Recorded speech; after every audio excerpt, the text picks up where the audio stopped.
오늘의 본문 말씀은 사무엘상 13장 말씀입니다. 사무엘상 13장 말씀. 구약 성경 426페이지에 있습니다.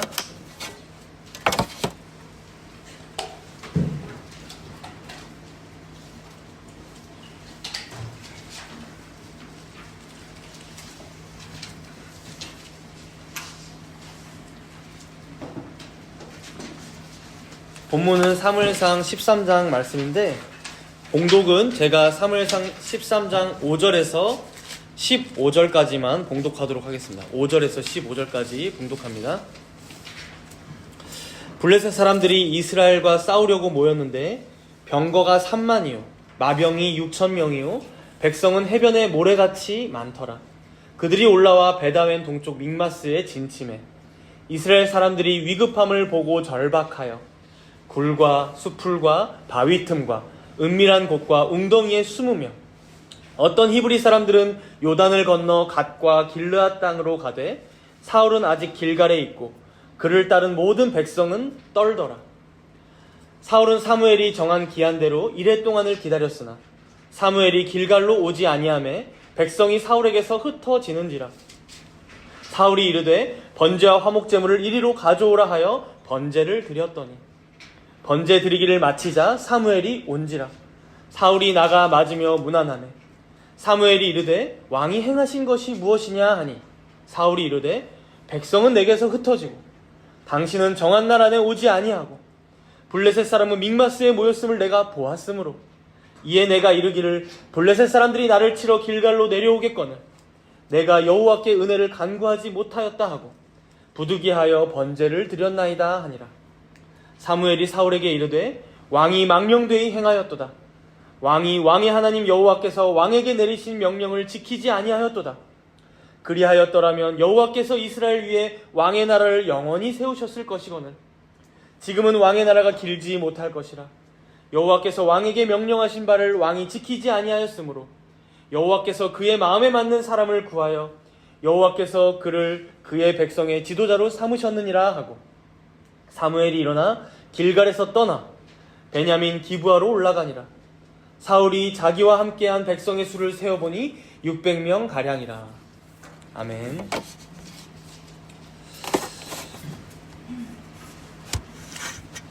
오늘 본문 제가 방금 봉독하지는 않았지만 13장 이제 1절에서 시작이 되죠. 본문 1절을 보면 사울이 왕이 됐던 나이는 40살, 40세인데 그가 이스라엘을 다스린 지 지금 2년이 되었다고 합니다. 우리가 지난주 말씀에서도 봤지만 사울이 왕으로 기름 부음 받아서 세워지고 또 암몬 족속과의 전쟁을 통해서 모든 백성들에게 인정받고 이제 이런 과정까지 우리가 봤었습니다. 이런 일련의 과정들은 아주 바람직했어요. 우리가 평소에 알고 있는 정보는 사울은 나쁜 왕이라는데 다윗과 비교하면 다윗은 하나님의 마음에 합한 자이고 사울은 오늘 본문에서처럼 하나님 마음에 합한 자도 아니며 하나님께 결국 버림받는 왕이라는데 적어도 지난주 말씀까지는 이 사울의 그런 부정적인 측면이 아주 부각되거나 묘사되진 않았어요. 물론 우리가 읽기에 조금 깨림직한 부분들은 분명히 있었지만요. 그런 면에서 오늘 본문은 이제 사울이 2년째 다스리던 중이다라는 이 억구는 어느 정도 의미심장한 얘기를 시작하는 느낌이 듭니다. 만약 어떤 존경받는 나라의 왕이 있다고 한다면 혹은 어떤 대통령이 세워진다고 해도 여러분 그 통치 기한이 계속해서 지속되다 보면 어떻습니까? 나라의 어떤 문제나 위기가 다가올 때 결국 그 왕, 그 대통령의 어떤 실체, 어떤 본 모습이 드러난다던가 혹은 어떤 실수나 잘못으로 인해서 백성들에게 실망을 안겨주기도 하죠. 이런 측면에서 오늘 본문은 사실 사울의 이 실체, 이제 통치 기한이 2년째 넘어가면서 사울이 정말로 어떤 사람인가 하는 그 깜냥이 드러나는 내용이 시작되고 있는 것을 볼 수 있습니다. 우리가 이제 세상에서도 흔히 들을 수 있는 말이 뭡니까? 사람의 진짜 인격, 진짜 인성이 언제 드러난다고 가르쳐 줍니까? 그 사람 앞에 어떤 위기가 다가올 때, 어떤 위협이 있을 때, 혹은 어떤 위급한 상황에서 그 사람의 진짜 인격이, 진짜 인성이 드러난다라고도 얘기하죠. 혹은 오히려 어떤 사람이 부자가 돼서 성공했다거나, 그죠? 그럴 때도 실체가 드러난다고도 하고, 그리고 우리가 우스갯소리로 얘기하는 게 있는데, 그 사람이 운전하는 거 보면 어떤 인격을 가진 사람인지 알 수 있다, 뭐 이런 말도 하는데, 어찌되었든 뭔가 안정된 상황, 뭔가 지속되던 상황이 급변하고 있을 때 우리는 보통 그 사람의 실체, 그 사람의 진짜 본 모습이 드러난다고 얘기합니다. 이런 맥락에서 오늘 본문 13장은 지금까지와는 다르게, 이제 지금까지는 사울이 뭔가 나이스하고, 그죠? 키도 크고 준수하고 카리스마 있는 그런 모습들만 보여줬다면, 이제 이 통치가 2년째 장기간으로 들어서고, 그리고 새로운 국면이 다가오면서 과연 사울은 정말 그런 사람인가? 좀 더 신앙적으로 말하자면 정말 이 사울은 하나님이 세운 왕으로서 믿음의 사람인가? 이제 이 질문에 대한 대답을 보여주는 내용이 시작된다고 볼 수 있습니다. 그래서 이제 본문 2절에 보시면요, 본문 2절에 보시면 이제 이스라엘이 상비군을 형성한 것 같아요. 질문지 1번입니다. 질문지 1번. 여러분, 상비군이 뭐예요? 항상 거주하는 군대죠. 항상. 그래서 우리나라도 아무래도 북한과 여전히 휴전이지만 대치하고 있다 보니까 우리나라 군대가 많죠. 예비군들도 많고. 오늘 보면 이제 2절에도 보면 총 3,000명을 택해서 그 중에 2,000명은 사울 자신과 함께 믹마스와 베델산에 배치한 걸 볼 수 있습니다. 2,000명. 그리고 1,000명을 또 따로 떼어서 자신의 아들 요나단에게 베냐민 기브아에 이제 남게 했다라고 말씀하고 있죠. 2절에서. 그래서 2,000명, 1,000명 합치면 총 3,000명의 군사들로 이제 이 이스라엘 나라를 방비하고 나머지는 집에 돌려보냈다는 겁니다. 그럼 이런 상비군이 왜 필요했나 봤더니 3절에 보시면요, 여전히 이스라엘 이 나라 중간중간에, 그리고 주변에 블레셋 족속의 군대가 상주해 있는 거예요. 지난주에 우리가 봤지만 암몬 족속과의 전쟁에서는 크게 이기긴 했지만 여전히 다른 민족인 블레셋 민족의 위협이 남아있었던 것이죠. 상황이 이렇다 보니까 3절 시작하면서 이렇게 말하죠. 3절 시작하는 말씀 보면, 요나단이, 사울의 아들입니다. 요나단이 게바에 있는 블레셋 사람의 수비대를 침해. 여러분, 방금 사울과 요나단의 군대가 믹마스와 기브아에 있다고 했어요. 이거 외울 필요는 없어요. 근데 상주하고 있는 이 믹마스와 기브아의 군대가 사실은 지금 어디에 있는, 게바에 있는 블레셋 군대를 쳤다고 하죠. 여러분, 이 거리상 3마일 정도, 그러니까 한 5km 정도가 차이가 나지 않는 곳에 블레셋 군대와 이스라엘의 상비군이 위치해 있는 거예요. 게바. 그러다 보니까 당시 정황상 아마 이스라엘 한가운데에 있는 이 블레셋의 군대를 정리하지 않으면 어차피 충돌할 수밖에 없는 상황으로 치닫고 있었던 것 같아요. 그러다 보니 요나단이 먼저 친 것이죠. 문제는 이렇게 한번 전투가 벌어지기 시작하면 어떻게 됩니까? 여러분, 현대 전쟁에서도 한쪽이 만약에 미사일 딱 쏘기 시작했다고 생각해 보세요. 그때부터는 각자 가지고 있는 수백 개, 수천 개의 미사일이 서로 날아드는 겁니다. 그래서 3절에 보니까 이 소식을 이제 블레셋이 들었다 하고요. 블레셋도 나름 준비할 거예요. 그리고 먼저 이제 이스라엘이 준비하는 내용이 나오는데, 사울이 나팔을 불어서 이스라엘 백성들을 다 모았다고 해요. 그리고 4절 마지막에 보니까 온 이스라엘이 이 소식을 듣고 길갈로 모여서 사울을 따르기 시작했다고 합니다. 바로 전장에 우리가 지난주에 봤듯이 암몬 족속과의 싸움에서도 온 이스라엘이 나와서 이제 사울을 따랐듯이 처음에는 기세 좋게 따른 거죠.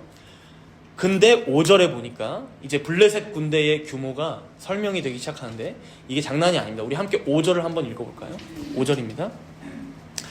블레셋 사람들이 이스라엘과 싸우려고 모였는데 병거가 3만이요 마병이 6,000명이요 백성은 해변에 모래같이 많더라. 그들이 올라와 베다웬 동쪽 믹마스에 진침해. 질문지 2번입니다. 오늘 질문지 2번 보니까 병거가 3만이요. 병거는 여러분 전차 같은 거예요. 당시로 요즘으로 치면 탱크입니다. 병거가 3만이요 마병이 6,000명이요 기마대죠. 그리고 백성은, 그러니까 군사들이죠. 백성은 해변에 모래같이 많더라. 믹마스에. 여러분, 이 믹마스는 아까 2절에서 봤지만 원래 사울이 자신의 군사들 2,000명을 데리고 거주하던 곳이었어요. 그러니까 이미 거기로 블레셋이 치고 들어오고 있는 거예요. 그러니까 밀려났던 거예요. 이미 뭐 거기가 먹힌 것이고, 그 군대의 세력을 봤더니 병거가 3만이고 마병이 6천이고 모래와 같이 많은 군사들까지 몰고 온 거죠. 그러니 이제 어떻습니까? 이제 전쟁 시작해야 되는데 6절에 한번 보십시오. 6절 제가 읽습니다. 이스라엘 사람들이 위급함을 보고 위급하죠. 절박하죠. 어떻게 하기 시작하냐면 굴과 수풀과 바위 틈과 은밀한 곳과 웅덩이에 숨습니다. 더해서 7절에 이어서 보니까 어떤 히브리 사람들은 요단을 건너 갓과 길르앗 땅으로 가되 사울은 아직 길갈에 있고 그를 따른 모든 백성들은 떨더라. 질문지 그래서 3번입니다. 질문지 3번. 이스라엘 백성들이 블레셋 군대를 보고 취했던 행동 3가지가 뭡니까? 첫 번째 6절 끝에 숨으며, 그렇죠? 그리고 두 번째 7절에 보니까 어떤 히브리 사람들은 요단강 건너서 동쪽에 갓과 길르앗 땅까지 가되, 이거 뭐예요 여러분? 도망간 거예요. 도망갔다. 그냥 강 건너서 블레셋이 절대로 못 건너올 때까지 가버린 거예요. 그리고 세 번째가 7절 마지막에 보니까 그를 따른 모든 백성은 떨더라. 3가지 행동이죠. 숨고 도망가고 떨더라. 여러분, 오늘 우리가 사울의 실체를 보게 되겠지만 그 전에 지금 이스라엘 이 백성들의 실체는 어떠합니까? 블레셋 군대를 보고 바로 하는 행동이 숨고 도망가고 떠는 거예요. 여러분, 우리는 오늘 이 말씀 앞에서 과연 우리의 신앙은 어떠한지 되돌아봐야 한다는 것입니다. 우리가 평소에 아무 일 없이 평안할 때는 누구든 믿음이 다 좋아 보여요. 별일이 없을 때는요. 행복하기도 하고 즐겁기도 하고 마음도 화평하고 만족하고 하나님 앞에 감사하며 찬양하며 주님을 신뢰하며 지냅니다. 그러나 조금만 여러분들 앞에 어떤 우리를 마치 돌뿌리에 걸려 넘어지게 하는 어떤 문제가 생겼다고 생각해 보십시오. 아주 골치 아픈, 당장 해결되지 않는, 혹은 아주 거대한 문제가 떡하니 여러분들 앞에 놓였다고 생각해 보십시오. 여러분, 블레셋 군대가 별로 없는 것 같아 보일 때는 담대하게 쳐들어갔습니다. 요나단과 함께 1,000명의 군사들이 쳐들어갔겠죠. 근데 믹마스에 딱 보니까 병거가 3만이고 마병이 6천이고 군사가 모래알같이 많아. 그러면 어떻습니까? 위급해지고 절박해지면 금세 무서워서 숨어버린다든가, 아예 도망가서 회피해버린다든가, 떨면서 어찌할 바를 몰라 하는 게 바로 우리들의 모습이라는 것이죠. 안타깝지만 바로 이게 우리의 실체이고 우리의 진짜 모습이라는 거예요. 그래서 여러분, 우리가 교제하면서 가장 많이 했던 말 중에 하나라고 저는 생각해요. 제가 청년일 때는 믿음이 정말 좋았는데요, 그게 제 진짜 믿음이 아니었더라고요. 제가 결혼하고 보니까, 결혼해서 한 사람과 한 인격과 몸을 부대끼면서 좁은 집에 아웅다웅 살다 보니까 진짜 제 본심이, 제 믿음이, 제 인격이 드러나더라고요. 근데 여러분, 이거는 일편적인 일이고 우리의 인생 전체가 사실 그러하죠. 어렸을 때는 잘 몰랐던 것을 대학교 가면 알게 됩니다. 또 청년일 때는 잘 몰랐던 것을 결혼하면 알게 돼요.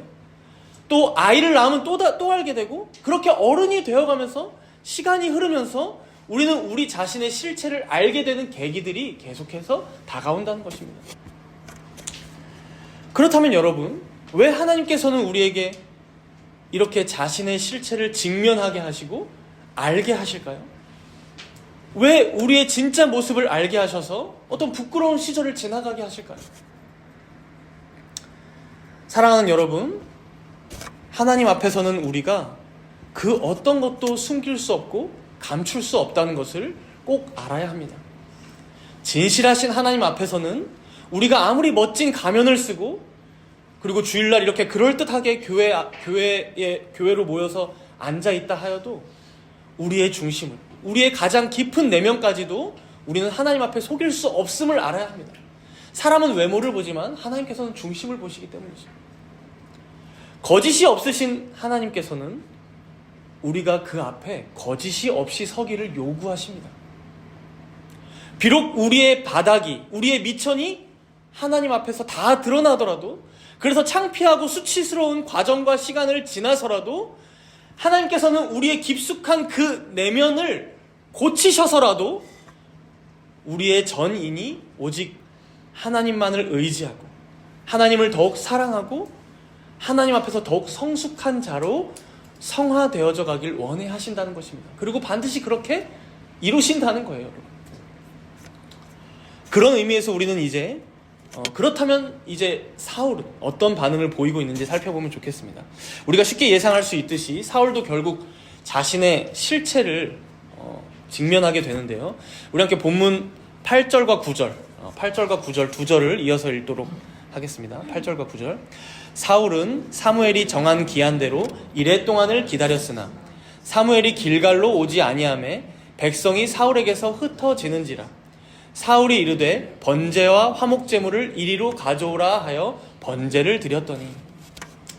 여기 이제 8절과 9절에서 사울이 잘못한 핵심은 오늘 설교 제목에 일부러 넣어놨는데 사울 자신이 번제를 드린 것입니다. 사울이 드린 번제가 잘못되었어요. 9절에 보니까 사울이 이르되 번제와 화목제물을 이리로 가져오라 하여 번제를 드렸더니 라고 말씀하죠. 그렇다면 왜 이것이 잘못이었을까? 여러분 8절에 보시면요, 사울은 사무엘이 정한 기한대로 이레 동안을 기다렸다고 해요. 그러니까 사무엘이 정한 기한이 이레는 여러분 7일이에요. 7일 동안 기다렸다는 거예요. 이제 우리가 이게 무슨 상황인지 이 배경을 알아야 합니다. 그래서 잠깐 앞으로 한번 넘겨볼게요. 사무엘상 10장 8절이에요. 사무엘상 10장 8절.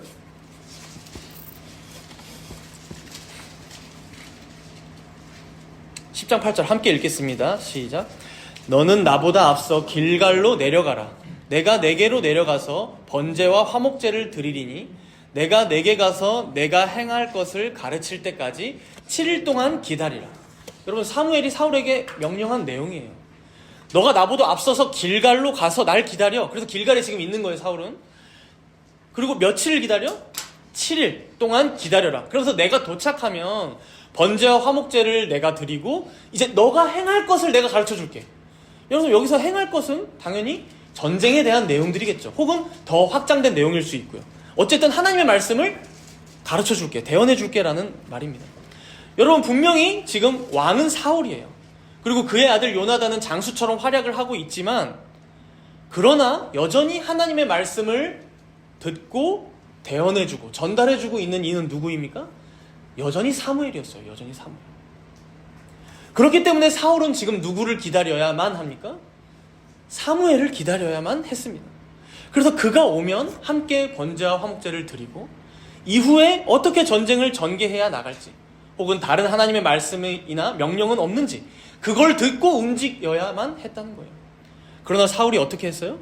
다시 이제 오늘 본문으로 와보세요. 13장 8절에 보시면 사울은 사무엘이 정한 기한대로 이레 동안을 기다렸으나 이레 동안 기다렸는데 너무 안타까운 일은요, 나름 사울은 사무엘을 기다렸지만 그리고 그가 말한 대로 7일이 되었는데 여러분 안타깝게도 채 7일이 다 가기 전에 7일째 되는 날 9절에 보니까 번제와 화목제물을 이리로 가져와라. 그리고 번제를 드렸던 거예요. 이게 아주 자그마한 차이이지만 결국 사울은 사무엘의 명령, 아니 하나님의 말씀을 어긴 것입니다. 그럼 우리는 여기서 생각이 되죠. 사울이 왜 7일을 다 기다려놓고 그 마지막 조금 남았는데 그걸 남겨놓고 왜 자신이 나서서 번제를 드렸을까요? 조금만 더 기다렸다면 사무엘이 와서 번제도 드려주고 하나님 말씀도 듣고 그리고 우리가 13절 끝에서도 보지만 그리하였더라면, 명령을 지켰더라면 여호와께서 이스라엘 위에 왕의 날을 영원히 세우셨을 텐데, 그죠? 그래서 이때에 이제 사울이 무슨 생각으로 이렇게 행동을 했나? 그 변명을 들어보면 좋겠습니다. 이제 11절에 사울이 변명을 하고 있어요. 우리 11절을 함께 읽어보겠습니다. 사무엘이 이르되 왕이 행하신 것이 무엇이냐 하니 사울이 이르되 백성은 내게서 흩어지고 당신은 정한 날 안에 오지 아니하고 블레셋 사람은 믹마스에 모였음을 내가 보았으므로. 질문지 4번입니다. 오늘 주보의 질문지 4번 보시면 사울이 사무엘을 기다리지 못하고 자신이 번제를 드린 세 가지 이유에 대해 뭐라 말하고 있나요? 지금 이 11절에서 말하고 있는 거예요. 첫 번째, 백성은 내게서 흩어지고, 백성은 내게서 흩어지고.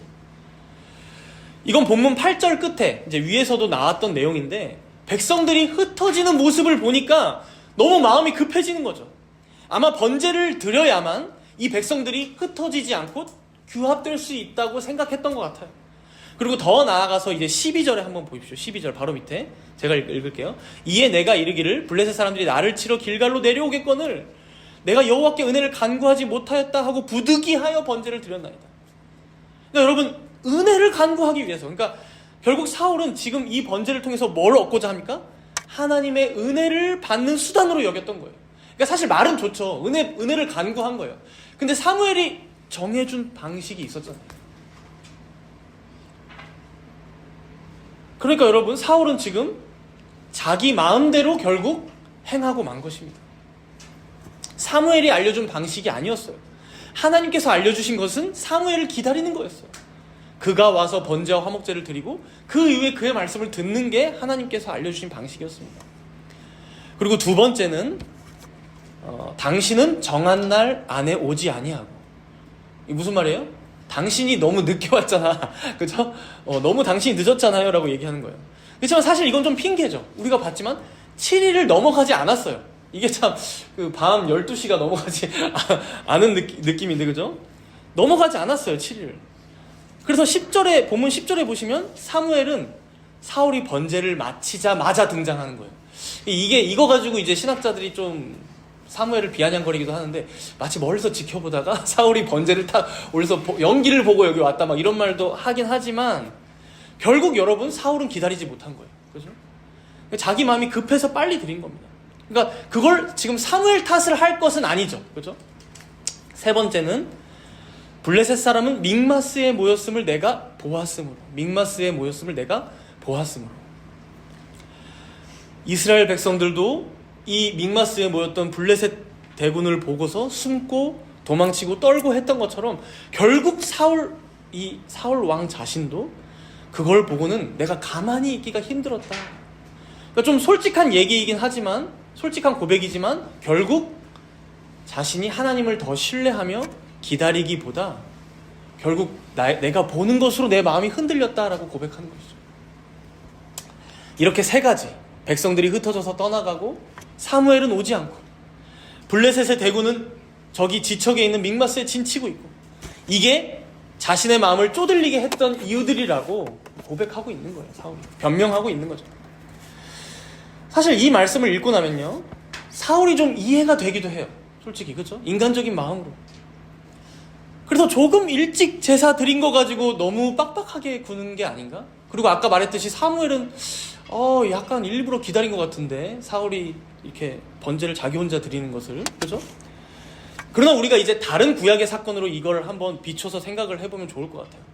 여러분, 출애굽해서 나왔던 이스라엘 백성들이 가나안 땅에 들어가서 처음 점령했던 성이 어떤 성이었습니까? 처음 점령했던 성. 다들 아시는 거죠? 아시는데 지금 대답만 못 하시는 거죠? 여리고 성이었잖아요, 여러분. 여리고 성. 제일 처음 점령했던 성. 그러면 여러분, 이 성을 무너뜨릴 때 총 며칠을 돌았습니까? 총 며칠? 7일. 신존 어린이가 제일 잘하는 것 같아서 좀 마음이 씁쓸한데, 몇 바퀴를 돌았습니까? 총 그러면? 네? 7바퀴요? 병준이가 7바퀴라고요. 네? 왜 13바퀴예요? 네. 그렇죠, 여러분. 6일을 한 바퀴씩 돌고 마지막 날 7일째에 7바퀴를 돌잖아요. 그래서 13바퀴입니다, 여러분. 한 7바퀴. 이제 여러분, 그리고 이제 하나님께서 특별히 명령하신 게 뭐냐면, 이 7일 동안 13바퀴를 도는 동안 마지막 바퀴를 돌 때까지 너희들 입도 뻥끗하지 말고 묵묵히 돌아야 된다라고 말씀하세요. 그리고 마지막에 다 돌고 나서 나팔을 불면서 함성을 지르면 무너질 거야 라고 말씀하세요. 그럼 여기서 우리가 하나 생각해 봅시다. 만약에 이스라엘 백성들이 6일째까지 돌았어, 6바퀴를. 그러면서 생각이 드는 거야. 야, 이거를 무슨 7일 동안 해. 우리가 6일 동안 6바퀴 돌았으면 많이 했지. 주님, 이제 우리가 이만하면 됐으니 좀 여기서 무너뜨려 주시면 안 되나요? 하고 6일째 6바퀴째 돌고 소리를 와 지르고 나팔을 갑자기 불고 했다면 여러분, 여리고성이 무너졌을까요? 만약에 그러면 하나 더 생각해서 일곱째 날 7바퀴를 다 돌기는 너무 힘들었어. 이제 하루에 한 바퀴는 괜찮았는데 힘들죠, 솔직히. 크니까. 그래서 한 3-4바퀴 돌고 나서 야, 이제는 안 되겠다. 애기들도 힘들어하고 우리가 여기서 소리 지르자 했다면, 혹은 6바퀴 돌고 했다면, 만약 그렇게 했다면 여러분, 여리고성은 무너지지 않았을 것입니다. 그리고 성경에는 이 이스라엘 백성들이 여리고성 앞에서도 또 불순종하더라라고 기록되었을 거예요, 아마. 그렇다면 여러분, 우리가 생각해 볼 수 있는 거죠. 왜 하나님께서는 항상 이런 방식으로 우리에게 명령하시냐라는 거죠. 왜 우리가 중간에 뭔가 다른 생각을 품을 수 있는 그 시간을 7일을 왜 주시냐는 거예요. 여리고성에서도 사울에게도. 왜 이걸 끝까지 지키도록 요구하시냐는 거죠. 여러분, 하나님께서는 우리들 한 명 한 명이 하나님의 말씀에 온전히 순종하기를 요구하세요. 그리고 그 순종을 통해서 이 하나님 앞에서의 이 순종이 얼마나 복되고 귀한 일인지를 알게 하시고 깨닫게 하시는데 그 목적이 있기 때문에, 그 말씀에 목적이 있기 때문이에요. 여러분, 사실 생각해 보세요. 하나님께서 무슨 능력이 없으셔서 굳이 여리고성을 7일 동안 13바퀴나 돌게 하십니까? 하나님께서 마음 먹으시면, 혹은 말씀 한마디 바라시면 여리고성은 무너지는 거예요. 오늘 본문에도 하나님께서 사무엘이 없으면 말씀을 못 하십니까? 사울 앞에 나타나실 수도 있고, 이미 사울이 그러한 걸 다 알고 계시는 분이 하나님이세요. 그러나 하나님께서는 우리들 한 명 한 명이 진짜 인격적으로 온전히 하나님의 말씀을 믿고 신뢰하는지, 그래서 설사 하나님의 명령이 우리 이성으로 생각했을 때 7일 동안 이해가 되지 않고 불합리해 보이고 비효율적으로 보이고 무슨 소용이 있나 싶어서 따르기 힘들고 어려워 보여도 뭐예요? 그래도 하나님께서 말씀하셨으니 내가 귀하게 여겨야지, 내가 이 말씀에 끝까지 순종해야지 라는 자세와 태도를 보신다는 거예요, 하나님께서. 이런 의미에서 오늘 사울은 이런 태도가 전혀 없는 것입니다. 그의 눈에는 그저 자기를 그토록 잘 따랐던 이 이스라엘 백성들이 떠나는 모습만 보였던 거예요. 흩어지는 모습만. 그러니 그 이스라엘 백성들 한 명 한 명을 붙잡으려고, 야, 나라도 번제를 빨리 드려야겠다, 그래서 내가 은혜 한번 빌어볼게 라고 했던 것이죠. 사무엘이나 하나님의 말씀, 그 명령 다 못 지키겠고 일단 저 블레셋을 이겨보고자 자기 선에서 자기 힘으로 어떻게든 해보려고 했던 것입니다. 사랑하는 여러분, 결국 이번 일을 통해서 이 사울이 진정 무엇을 의지하며 살고 있는지, 누구를 주인으로 삼고 살아가고 있었는지가 만천하에 드러나게 된 거예요. 더 안타까운 것은요, 사울이 이렇게 성급하게 나섬으로써 하나님께서 역사하실 그 기회를 빼앗아 버렸다는 것입니다. 하나님께서 역사하실 기회를. 만약 사울이 사무엘의 명령을 기억함으로 순종하며 기다렸다면 하나님께서 말씀하시고 하나님께서 역사하시는 그것을 목격하고 경험할 수 있었는데 그렇지 못했다는 거죠. 그래서 여러분, 홍해 앞에서 모세가 이스라엘 백성들에게 이렇게 말씀했죠. 출애굽기 14장 13절 말씀인데 질문지 6번에 일부러 넣어놨어요. 질문지 6번에 출애굽기 14장 13절 말씀에 너희는 두려워하지 말고 가만히 서서 여호와께서 오늘 너희를 위하여 행하시는 구원을 보라. 여기서 가만히 서서라는 말을 생각해보면 여러분, 우리가 오해하면 안 돼요. 진짜 무작정 아무것도 하지 말고 멍하니 가만히 있으라는 말이 결단코 아니죠. 가만히, 즉 하나님께서 과연 자신이 약속하신 대로, 자신이 말씀하신 대로 그 구원을 어떻게 행하실 것인지를 기대하는 마음으로 홍해 앞에서 기다리라는 거예요. 동시에 나에게 맡겨진 일이 있다면 지혜롭고 충실하게 행하고 있으라는 거예요. 바로 이것이 성경적으로 말하는 가만히입니다. 가만히. 오늘 사울로 보자면 여러분, 당연히 군사들이 빠져나가면 어떻게 해야 돼요? 독려해야죠. 뭐라고 독려합니까? 하나님께서 약속하셨어. 사무엘을 통해서 하나님께서 말씀하셨어. 사무엘이 오면 번제와 화목제를 드리고 그때 하나님께서 말씀하신다고 하셨어. 한편으로는 백성들의 마음을 추스르면서 또 한편으로는 보초도 서고 훈련도 하고 전쟁을 준비하면서 그러나 결국엔 뭘 하는 거예요? 가만히 서서 하나님께서 이 나라를, 이 백성을 구원하실 것을 기다리는 것이죠. 만약 사울이 이렇게 했다면요, 반드시 사울은 여기서 하나님의 일하심을 보게 되었을 것입니다. 그랬다면 이 경험은 사울에게 굉장한 자산이 되었을 거예요. 신앙의 자산, 인생의 자산이 되었을 거예요. 여러분들도 그런 경험들이 있으실 겁니다. 과거를 한번 되돌아보십시오. 깊은 수렁에서 여러분들이 절망 가운데 빠져 있을 때 여러분들을 건져내신 분이 누구십니까? 하나님 아니십니까? 홍해 앞에서, 여리고성 앞에서, 그리고 요단강 앞에서 그 깊은 바다와 강을 건너게 하시고 때로는 우리 앞에 높이 솟은 그 성을 무너뜨리시며 때로는 대적을 물리치사 지금까지 여러분들을 도우시고 이끄신 분이 누구시냐 말이죠. 바로 우리 하나님이셨다라는 것이죠. 그러니 여러분, 끝까지 하나님의 말씀에 순종함으로 기다린 자들에게는, 그러니까 가만히 서서 여호와께서 오늘 우리를 위하여 행하시는 구원을 맛보고 경험했던 자들에게는 이것이 굉장한 신앙의 자산이 되어서 이제 이후에도 여러 상황이 우리에게 닥쳐올 때도 우리 주님을 더욱 신뢰할 수 있게 된다는 것이죠. 맞다. 우리 주님은 그 위기 속에서도 우리를 건지셨던 분이시지. 우리 주님은 결국 합력하여 선을 이루시는 분이시지. 비록 지금의 상황이 다 흩어지고 다 빠져나가고 저 대적은 너무 견고하게만 보이고 문제는 산더미같이 많아 보여도 우리 주님은 나와 함께 하셨지. 이런 고백을 우리가 하게 된다는 거예요. 그런 면에서 여러분, 하나님께서 역사하실 기회를, 일하실 기회를 빼앗지 마시기 바랍니다. 오늘 본문의 사울처럼 성급하게 움직여서 하나님께서 일하실 것은 하나도 남겨두지 않고 다 여러분이 처리해놓고 다 했다. 드디어 다 했다. 주님, 저 잘했죠? 이게 여러분 결코 잘한 게 아니라는 거예요. 결코 잘한 게.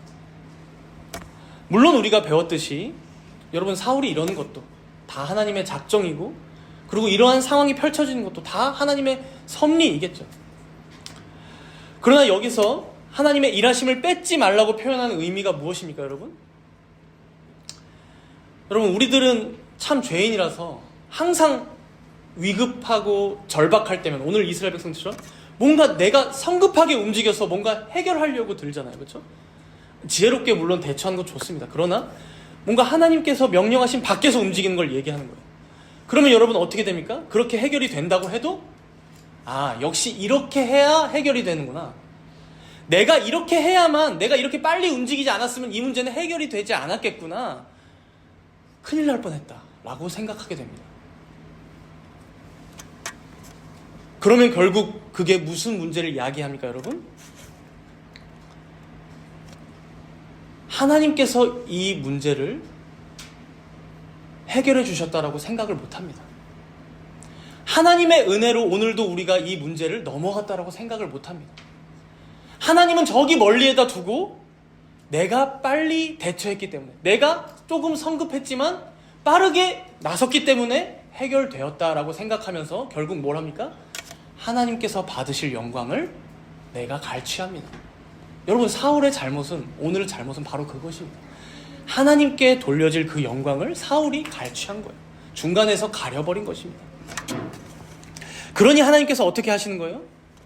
도저히 우리 선에서, 우리 능력이나 우리의 머리로 해결 못할 문제를 떡하니 앞에 갖다 두시는 거예요. 그냥 아예 생각조차 못하게, 애초에 할 생각도 못하게, 오직 하나님만 의지하라. 가만히 서서 여호와께서 오늘 우리를 위해 행하시는 구원을 바라보라. 그래서 홍해를 앞에 갖다 두신다고.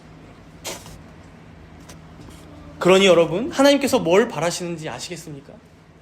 전능하신 우리 하나님께서는 여러분 전쟁에 승리하고, 여러분들 세상에서 성공시켜주고 부자 되게 하는 거, 여러분 이런 건 전혀 어려운 일이 아니에요. 우리 하나님께. 우리는 그걸 엄청 바라면서 사는데 사실 그건 여러분 하나님한테 어려운 일이 아니에요. 그런데 문제는 주님은 뭘 신경 쓰세요, 여러분? 여러분들 한 명 한 명. 여러분들 자신을 신경 쓰세요. 그래서 여러분들이 하나님을 전적으로 신뢰하는 자로 변모되어지기를 바라세요. 성화되어지기를 바라세요.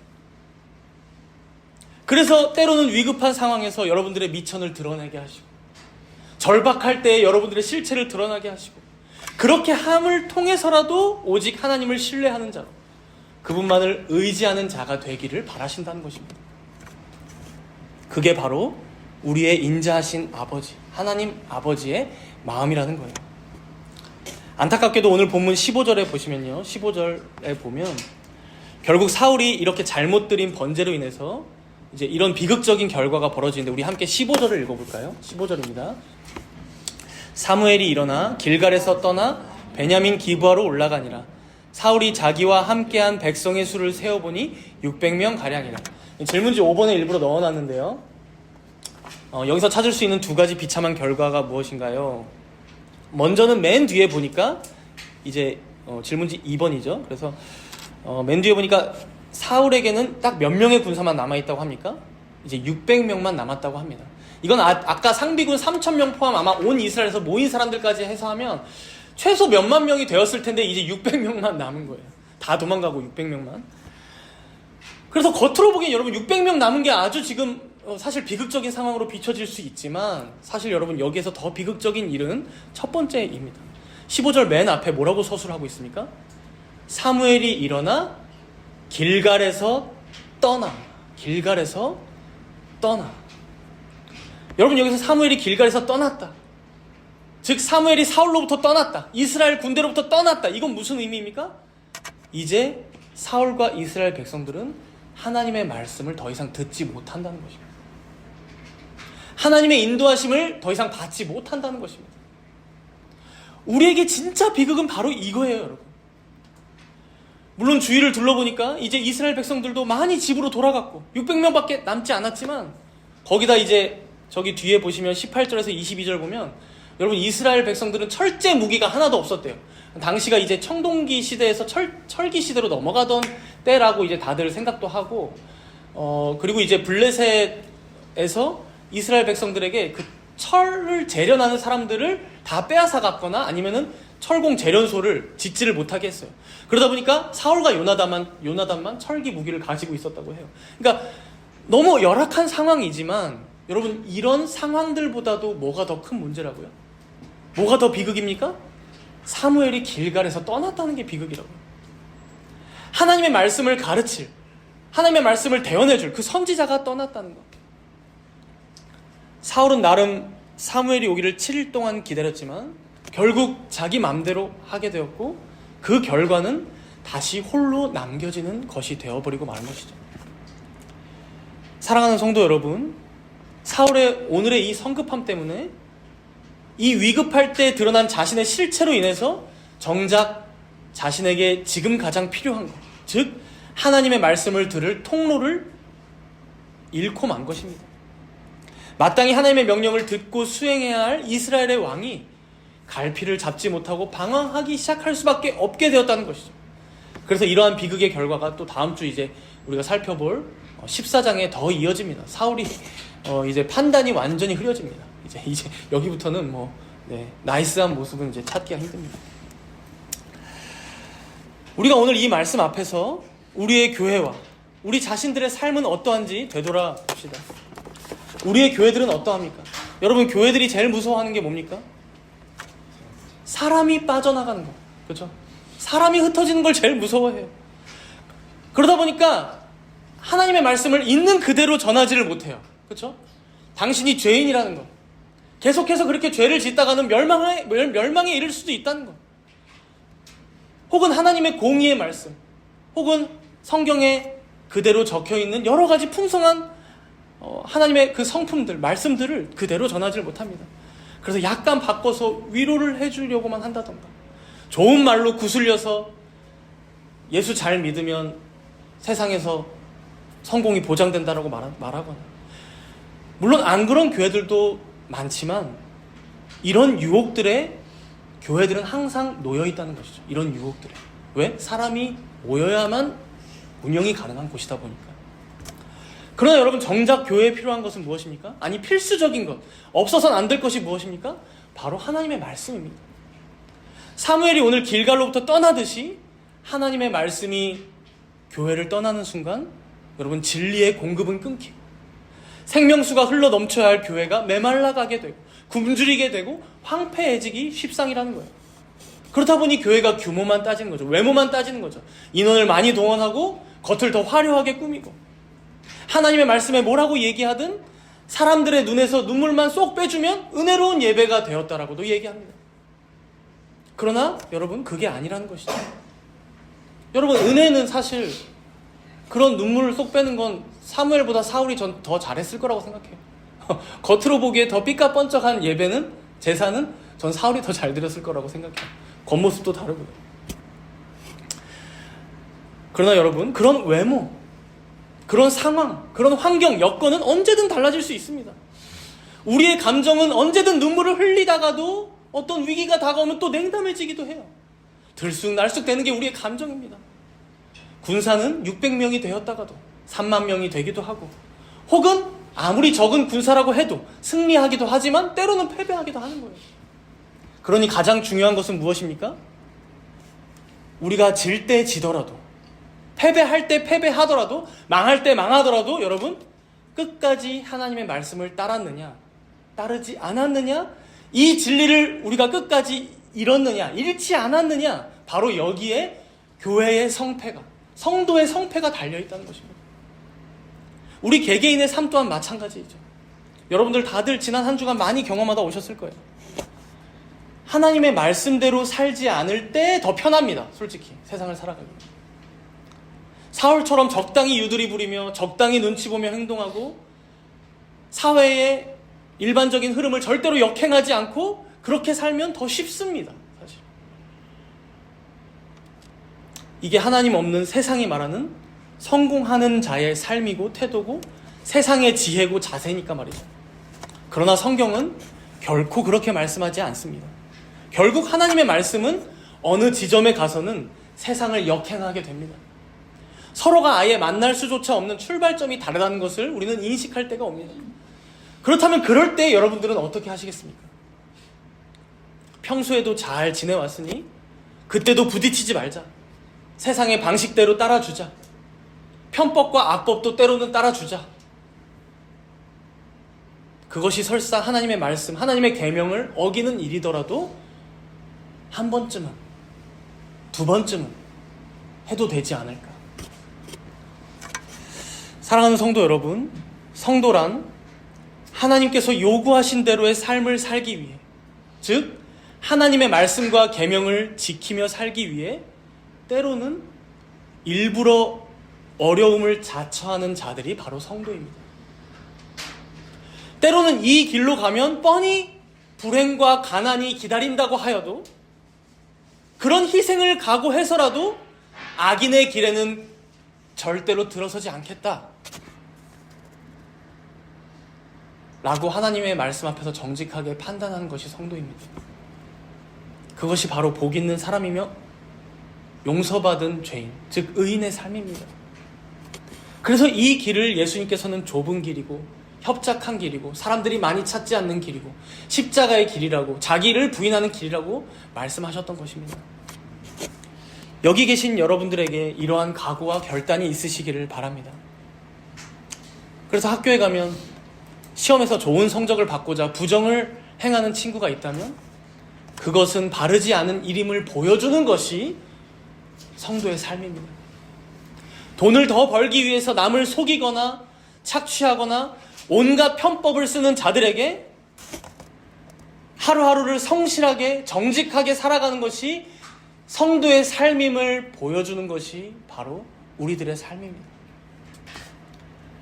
이것을 위해 우리가 설령 남들보다 더 못 먹고 더 못 입고 때로는 망하고 빼앗기더라도 심지어 내 명예가 실추되고 내 가족이 날 버리고 심지어 우리의 목숨을 잃게 되는 날이 온다고 하여도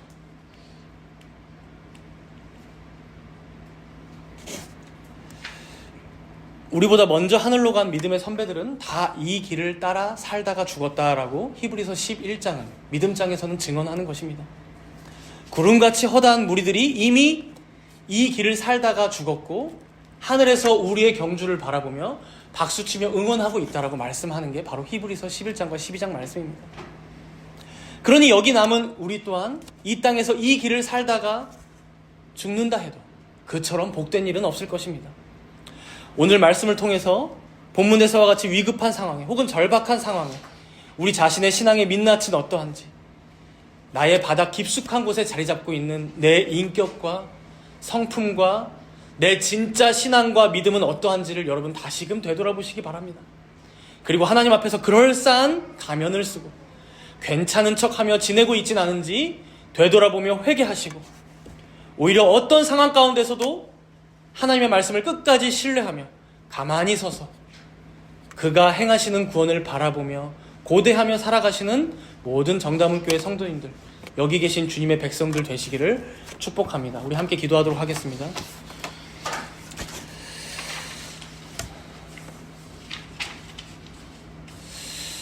위기의 때에 어떤 문제나 고난 앞에서 우리가 어떤 신앙을 하나님 앞에 보여왔는지를 되돌아봅시다. 가만히 서서 하나님께서 베푸실 구원을 기대하며 내가 할 일을 묵묵히 감당해 왔었는지, 아니면 오늘 본문의 사울처럼 보이는 것들의 마음을 빼앗겨서 주님을 신뢰하지 못하고 미래에 대해 불안해하며 성급하게만 행동해 왔는지를 되돌아보며 회개하도록 하겠습니다. 또한 이토록 부족하고 연약한 자들이 바로 우리들이온데, 그럼에도 주님께서는 이런 우리들을 끝까지 포기하지 않으시고 자기 자신을 더 의지하게 하시고자 여러 가지 수많은 문제나 고난을 통해서라도 오직 주님만 바라보게 하시고, 또 더욱 하나님을 향한 신뢰와 사랑이 깊어지게 인도해 오셨음을 우리가 감사함으로 우리 다 함께 잠시 동안 간절히 회개와 감사의 기도로 조용히 간구하도록 하겠습니다.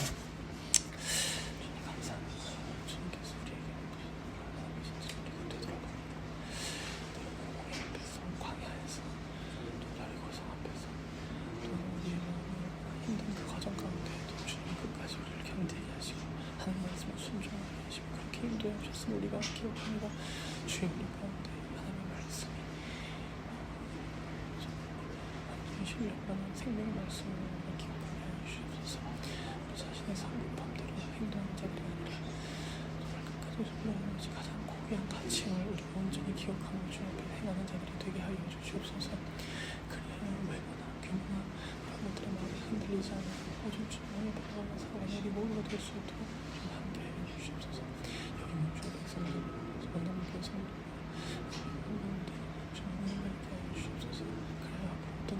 속에서도 끝까지 주님을 기다리며 가만히 서서 주님의 구원을 바라보며 향기를 살아갈 수 있는 자들 되게 하여 주시사. 하나님께 베푸시는 구원을 경험하며 주님을 신뢰하며 기다리는 할지라도 무엇이 가장 복된 길이고 의미의 길인지를 우리가 기억하며 살아갈 수 있는 자들이 되게 하여 주시옵소서. 주님을 바라보며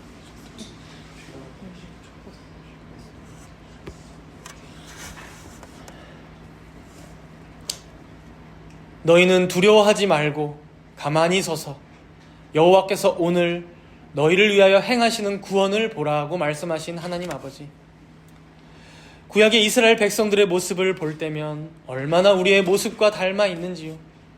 홍해 앞에서, 또 광야에서, 또 여러 대적과의 전쟁을 앞두고 우리는 어떤 문제나 역경 앞에서 불평하기를 좋아하고 하나님을 외면하며 걱정하고 염려하기를 좋아하며 결국 그렇게 하나님께서 받으실 영광을 자꾸만 가리려 하고 빼앗으려 할 때가 얼마나 많은지 모릅니다. 그러나 주님께서는 우리들에게 우리의 힘으로는 절대 풀 수 없는 인생의 문제를 던져주시고 결국 그것을 통해 인격적으로 하나님의 말씀에 순종하게 하시며 또한 하나님을 신뢰하지 않고서는 버틸 수 없도록 인도하시오니 그 인자하심과 자비하심이 얼마나 크신지요. 우리가 이러한 하나님의 깊으신 뜻과 경륜을 다 이해하지 못할 때가 많지만 그럼에도 어떠한 때라 할지라도 끝까지 주님을 신뢰하고 믿음으로 주님께서 인도하시는 그 의인의 길, 그 복 있는 사람의 길, 좁고 협착하지만 그 생명의 길을 잘 따라 살아가는 우리들 모두가 되게 하여 주시옵소서. 다가오는 한 주간도 오늘의 말씀을 붙잡고 날마다 승리하며 살아가기를 소원합니다. 여기 있는 주의 귀한 백성들 모두를 기억하사 다스려 주시옵고 그 마음과 생각과 말과 행동을 다 지켜주시사 주의 거룩한 교회요 신부로서 하루하루 성실하고 정직하게 살아갈 수 있도록 주님 인도하여 주시옵소서. 이 모든 말씀 감사드리오며 우리 주 예수 그리스도의 이름으로 기도드리옵나이다. 아멘.